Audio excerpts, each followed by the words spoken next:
నమస్తే SR7 టీవీకి స్వాగతం. నా పేరు శబానా.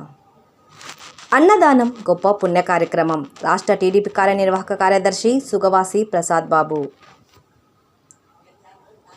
అన్నదానం గొప్ప పుణ్య కార్యక్రమం అని తెలుగుదేశం పార్టీ నియోజకవర్గ నాయకుడు, రాష్ట్ర టీడీపీ కార్యనిర్వాహక కార్యదర్శి, టీటీడీ మాజీ పాలకవర్గ సభ్యులు శ్రీ సుగవాసి ప్రసాద్ బాబు గారు అన్నారు. వినాయకుని వారోత్సవాలను పురస్కరించుకొని గురువారం మధ్యాహ్నం రాయచోటి పట్టణం పాత పోస్టాఫీస్ వీధిలో ఏర్పాటు చేసిన వినాయకుని విగ్రహం దగ్గరికి కిషోర్ సేఠ్ మహేంద్ర గార్ల ఆహ్వానం మేరకు వారు ఏర్పాటు చేసిన పూజ మరియు అన్నదాన కార్యక్రమానికి ముఖ్య అతిథిగా హాజరయ్యారు. ఈ సందర్భంగా ఆయన మాట్లాడుతూ వినాయకుని విగ్రహం దగ్గర అన్నదాన కార్యక్రమం ఏర్పాటు చేయడం అభినందనీయమన్నారు.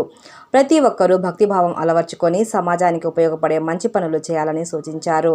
వినాయకుని ఉత్సవ కమిటీ సభ్యులు ప్రసాద్ బాబు గారికి ఘన స్వాగతం పలికి ప్రత్యేక పూజలు నిర్వహించి తీర్థ ప్రసాదాలు అందజేశారు. ఈ కార్యక్రమంలో సాయి, మన్నేరు రామాంజనేయులు, బడిశెట్టి రవి, బండకింద మనోహర్, మాజీ కౌన్సిలర్ సహదేవ తదితరులు పాల్గొన్నారు. Reporting by Annamayya. Reporter Valluri Mohammed Shabbir.